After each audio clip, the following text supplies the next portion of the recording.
Well, from last week's arrangement, this week's episode, to be honest, as predicted, we've gone back to eh.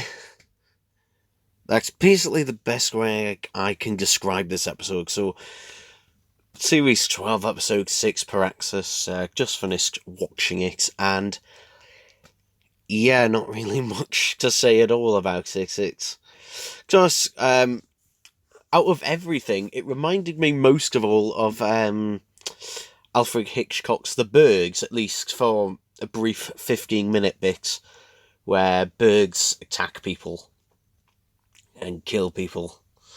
Off screen, but they do. Yeah, to be honest, there's not a lot of scene. It's another episode co-written by Chris Chibnall and someone else I can't remember. It's just one of those things for the... It does that thing where that the series opener did, where we just jump into location to location, just like, ooh, this is happening in this place, and this place, and this place. And it's just one of those things where it's just kind of a kick tease, just like, ooh, what could this be? What is happening? Why is all this happening? And then it's just like, why should I care? Because for the first half of this episode, it's just like built up a mystery, just like, oh, why are all these things happening? Why are there readings coming from this place in Hong Kong? Why are the bergs falling in? I think was it Madagascar? No, the other place. Peru, was it? Where the bergs were falling out of the sky. And it's just like, okay, great. That would be fine for the first, 5 to 10 minutes of building up a mystery. But when you just take that premise and extract it out and just expand it to half an hour of an episode that's, 50 minutes long, it's just like, to the point where, well, who really cares? And then we get this virus that kills people, and it's like, ooh, what is this happening? It's just like, it's kind of like the most interesting bits of the episode, the most, enjoyable bits are like shoved into about 5 minutes. Like, seriously, when the birds attack and everything, that's because like, oh great, stuff is happening, and it feels, like a panic, a mad rush. But that only lasts for about 5 minutes, and when we finally find out, what this virus is, it's like, oh, it's plastic. This is gonna be one of those anti-plastic political messages, isn't it?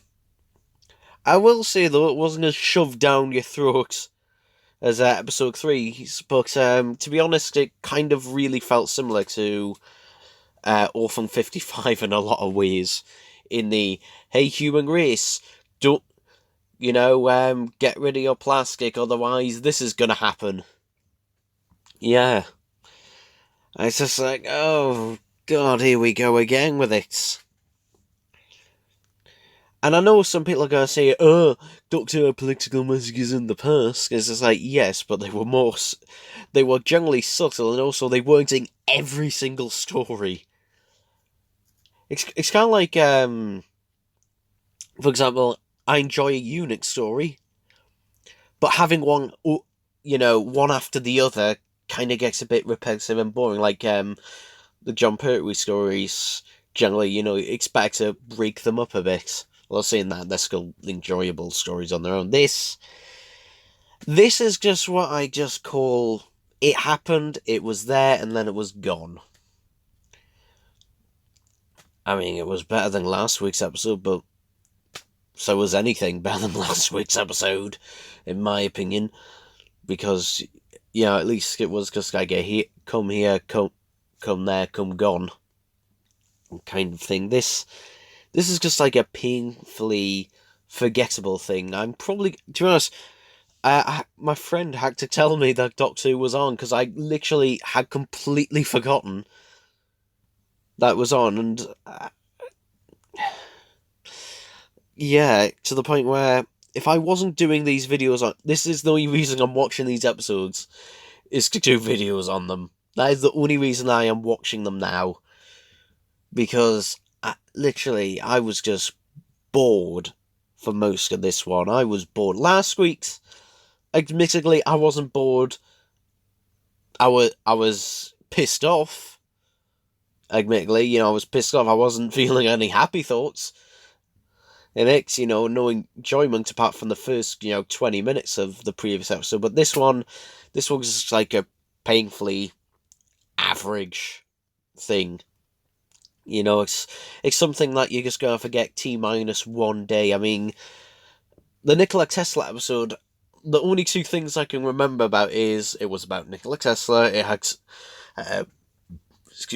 Edison in it, and it had some scorpions, and I can't really remember anything else about it, and that was probably the best episode of the series so far. So yeah, that's the level that we're at with this. And I don't really know what else to say about it. I mean, it's fine, but it also does the utter cliches and doesn't even follow through on its cliches, but then creates more cliches with its cliches. So let me explain. So, in this, there was basically two husbands, a gay couple who are married, and one of them is a rogue who doesn't know how to control his emotions, and the other is an astronaut, and then the other one, the one who who's a bit of a rogue and doesn't really know how to be emotional, decides that he's gonna sacrifice himself because the autopilot on the ship that needs to distribute the cure, oh dear, the autopilot is suddenly broken. What's going to happen? Of course, he's going to sacrifice himself. But actually, no. No, the doctor saves him last millisecond. And for some reason, I was getting flashbacks to Earthshock. It's like, okay, so the doctor can save people and go back for people when she wants to. She didn't go back for those two people on Orphan 55, that mother and daughter. No, fuck them. But this guy on the ship, yeah, rush to last second. Them, fuck them, bye. Gone. So, yeah, a bit of an inconsistency on that part.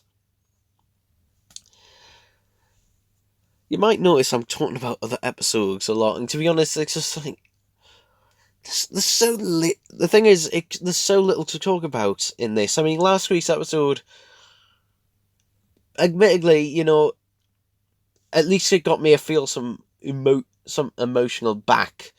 It was hatred, but at least it gave me a talking point. That gave me a talking point.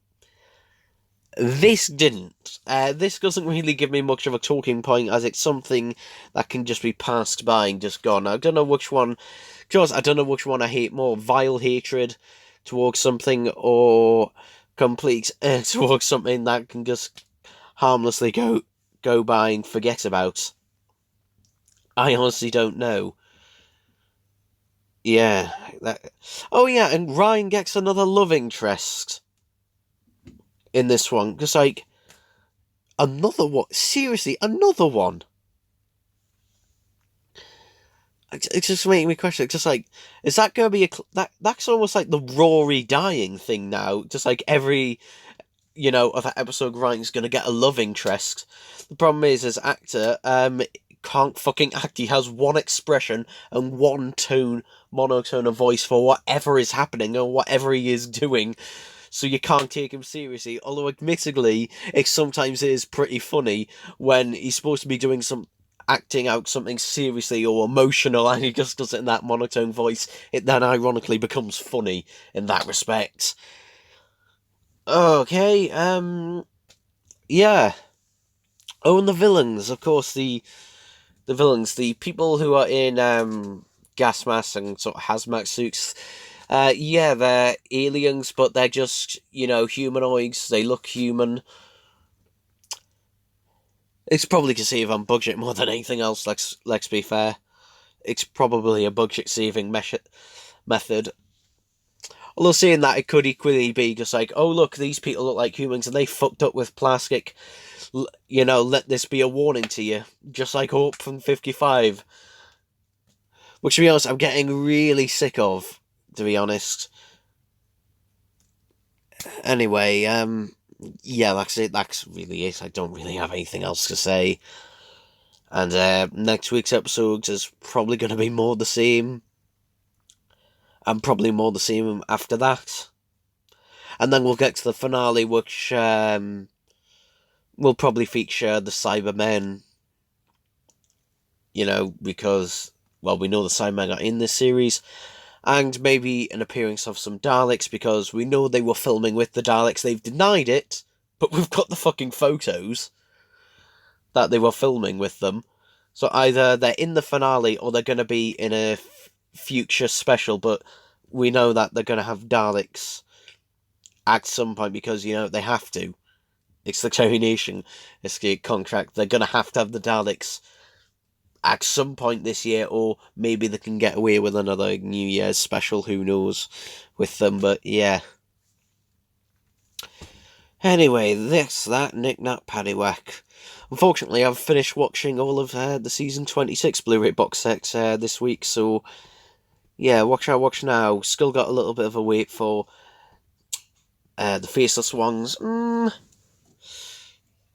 don't know. I think I'll watch the rest of Young Dracula Series 1. That's it for today, I think.